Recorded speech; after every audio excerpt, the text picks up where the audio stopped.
కుటుంబంలో ఒక సిట్యుయేషన్ జరిగింది. లేదా నా ఆరోగ్యపరంగానో ఏదో ఒకటి జరిగింది. జరిగినప్పుడు అక్కడ నాకొచ్చే భయం కానీ, నాకొచ్చిన ఆ సంఘర్షణలో ఉన్నది గానీ, ఆ దుఃఖం కానీ, అది అది నాకెందుకొస్తాంది? నేనంటాను, ఆ పరిస్థితి నా ముందుకొచ్చింది. అక్కడ అలా చెయ్యటం వల్ల నాకు సంఘర్షణొచ్చింది. నాకు భయమొచ్చింది. నాకు వాళ్ళతో నేను ఏకీభవించలేకపోతున్నాను. రకరకాలు చెప్తాను. అయితే ఆ సిట్యుయేషన్ మనకి భయం, దుఃఖం తెప్పించిందా? లేదా ఆ సిట్యుయేషన్‌కి తగ్గట్టుగా నాకున్న అంటే ఇప్పుడు నాకు ఒక వ్యక్తి నచ్చట్లేదమ్మా. నా ఇంట్లో వ్యక్తి నాకు నచ్చట్లేదమ్మా. నేను కలిపి ఉండలేను. కానీ ఆహ్, నేను నేను చెప్పలేను. ఆ! ఎందుకంటే సొసైటీ నన్నేమి అనుకోకూడదు. నేను ఆర్థికంగా నష్టపోకూడదు. అదే పరిస్థితుల్లో నేను మాత్రం అంటే నా నా నా నా ఊహలకి నాకు దానికి తగ్గట్టుగా ఉండాలి. అక్కడ నా వైపుది నాకు కావాలి. కానీ నేను వ్యతిరేకించేదేది అక్కడ ఉండకూడదు. కానీ ఎవరికి వాళ్ళు ఎవరిదైన తీరులో వాళ్ళు ప్రవర్తిస్తున్నారు. నిజమే. అక్కడ ఉండొచ్చు. గాయం చేసే విధానం, హర్ట్ చేసే విధానం మాటలతోనూ, చర్యలతోనూ ఒక రకంగా ఉండొచ్చు.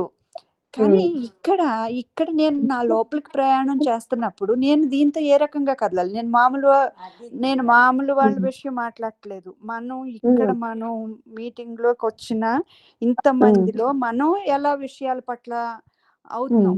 మన ఇంట్లో జరిగే విషయాలు, మన మొత్తం మనకు సంబంధించిన మన సంబంధ బాంధవ్యాలకు సంబంధించిన వాటిల్లో మనం ఎలా కదులుతున్నాం? నిజంగా పరిస్థితులు దుఃఖాన్ని తీసుకొస్తున్నాయా? పరిస్థితుల పట్ల వాటిని మనం తీసుకునే విధానంలో దుఃఖం ఉందా? తీసుకునే విధానంలోనే అమ్మ. తీసుకునే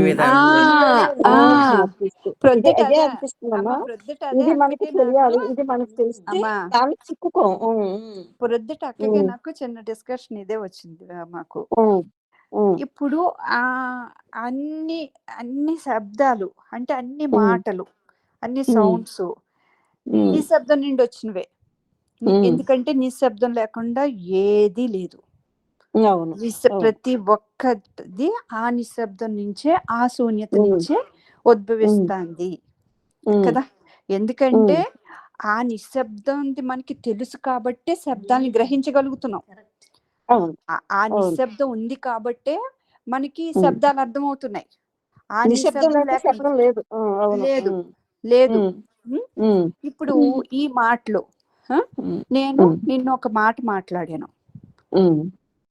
ఆ మాటలు చూసుకుంటే అవి ఎందుకు కేవలం శబ్దాలుగా చూడం, వాటికి ఎందుకు అంటే మనదైన తీరులో వాటికి అర్థాలిచ్చి దాంతో మనం కదులుతున్నాం. అప్పుడు మనకి వాళ్ళు మాట్లాడిన మాటలు ఆనందం రావచ్చు, దుఃఖం రావచ్చు కదా. అది లేదనుకో అంటే ఇక్కడ వాటికి అవి ఇప్పుడు నువ్వు మాట్లాడి మాటలన్నీ ఒక శబ్దాలే, నన్ను చేరేంత వరకు ఈ శబ్దాలే. కేవలం అమ్మా ఇది నేను అనుభవంతో చెప్తున్నానమ్మా. ఇది బుక్ లోదో విన్న వర్డ్స్ కాదు, ఆచరణాత్మకంగా ఉన్నది నేను మాట్లాడుతున్నాను ఇక్కడ. అవి నన్ను చేరే వరకు అవి కేవలం శబ్దాలే. నా దగ్గరికి వచ్చేసరికి నువ్వు ఎలా అన్నా మాట్లాడు, లేదా సొసైటీ ఏదన్నా మాట్లాడు, లేదా ఏదన్నా జరిగింది, నా వరకు వచ్చినప్పుడు వరకు అవి శబ్దాలే. ఇక్కడ నా దగ్గరికి వచ్చాక నాకు దాని నుంచి నేను నా ఊహ నుంచి నేను ఏర్పరచుకున్న అభిప్రాయాల నుంచి, దానికి నా నాలెడ్జ్లో ఆ విషయానికి ఇచ్చిన ప్రాధాన్యతల నుంచి నేను ఎలా కదులుతున్నానో అప్పుడు అవి వాటికైన అర్థాలతో నన్ను దుఃఖానికన్నా గురి చేస్తున్నాయి, సంతోషానికన్నా తీసుకెళ్తాయి. అంటే కేవలం ఇవన్నీ సౌండ్స్, అన్ని శబ్దాలు నిశ్శబ్దంలోంచి వచ్చినాయి అన్నప్పుడు ఎప్పుడైతే ఈ సౌండ్ కి నాదైన అర్థం నేను ఇవ్వలేదో అక్కడ నిశ్శబ్దం అయిపోతుంది ఆ మనసు. నాదైన అర్థాన్ని ఎప్పుడు ఇచ్చుకోము అంటే కేవలం ఆ శబ్దాన్ని శబ్దంగా ఊరికే అలా ఉంటాం చూసావా, ఊరికే వింటాము, వినటంలో ఉండిపోయినప్పుడు అక్కడ ఒకటి ఇంకా అది మన ప్రమేయం ఏమీ లేకుండా ఒకటి జరుగుతుంది అంతే. సమయం అంటే ఊహ లేకుండా శబ్దం ఏమీ ఊహ లేకుండా ఊహ కదా ఒకటి జరుగుతుంది అంతే. ఇదంతా ఎప్పుడు జరుగుతుందంటే మధు, ఇప్పుడు ఏ భద్రత నీకు లేనప్పుడు మధు, ఎస్ పాయింట్ ఇది. భద్రత లేనప్పుడు ఊహ లేదు నీకు. టోటల్ గా అర్పించేసి ఉన్నప్పుడు మాత్రమే. ఇప్పుడు ఆ శబ్దంలో కూడా ఆ నిశ్శబ్దతగానే నువ్వు ఉండిపోవచ్చు. నీకు అర్థమైందా? ఆ శబ్దంలో కూడా అదే ఉండిపో. అమ్మ వాళ్ళు మాట్లాడుతానే ఉంటారు. వాళ్ళ మాటలు విన్న పక్కోళ్ళకో లేకపోతే ఇంకొకళ్ళకో వాళ్ళు మన హర్ట్ చేసినట్టు మాట్లాడొచ్చు, లేదా అహంకారంగా మాట్లాడొచ్చు, పొగరనుకోవచ్చు, ఇంకొకటి అనుకోవచ్చు. కానీ ఇక్కడ నేను వాటిలో నిశ్శబ్దాన్ని చూస్తా ఉంటాను. నిశ్శబ్దాన్ని చూస్తా ఉంటాను. నాకు అది సౌండ్ కాదు, నాకు అది సైలెన్స్.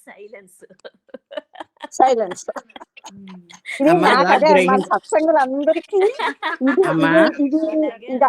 ఇది అవగాహన అయితే చాలా అనిపిస్తుంది అనమాట. అవునమ్మా, అలా గ్రహింతా ఉంటే ఏమి ఉండలేదమ్మా.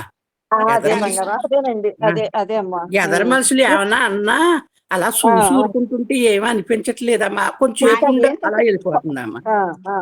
పోరాటం లేదు అక్కడ, ఏ పోరాటం లేదు.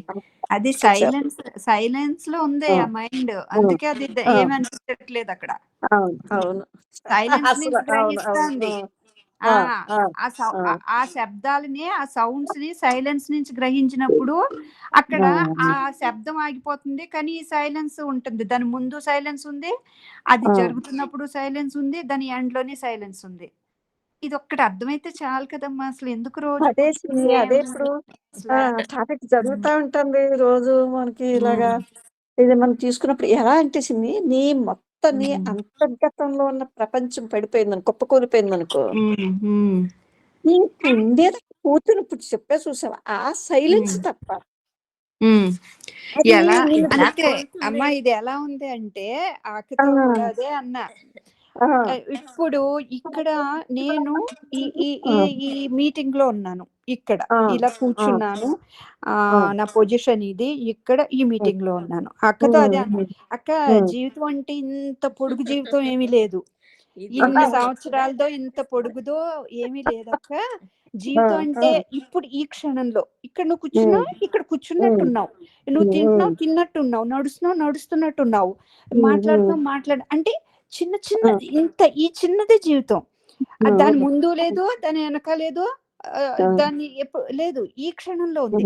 కానీ ఈ క్షణంలో నేనుండి ఏం చేస్తానంటే, ఇది అర్థం చేసుకోకపోతే గొల్లోమంటే ఎప్పుడో తెచ్చుకుంటాను, లేదా ఆనందపడిపోతాను, లేదా అవన్నీ ముందుకు పెట్టుకుని భవిష్యత్తు కోసం వెళ్తాను. అమ్మా ఇక్కడ నేను ఒంటరిని, ఏకాకినమ్మా. ఈ ఏకత్వం నాకు తెలుసుకున్నప్పుడు నా ఏకత్వంలోకి సమస్తం వచ్చి లీనమవుతుంది. ఈ ఏకాకిగా నేనున్నప్పుడు అందులో అన్ని వచ్చి చేరతాయి. అమ్మా ఈ క్షణం ఎందుకంటే మొత్తం ఉంది, ఒక్క క్షణంలో జీవితం మొత్తం ఉంది అంటాడు ఆయన. అవును కదమ్మా. ఎందుకంటే ఇక్కడ ఈ క్షణంలో అదే చూస్తున్నాను, అదే చెప్పే మాట అలా వింటున్నాను అనమాట నేను. అర్థమైంది. ఇది కే కూడా అంటాడమ్మా. నేను మొన్న రిట్రీట్ లో కూడా దీనిని అడిగాను, ఒక్క క్షణంలో మొత్తం జీవితం ఉంది అంటే ఏంటి? ఈ ఒక్క క్షణం అంటే ఈ ఒక్క క్షణంలో నువ్వు ఎలా ఉన్నావు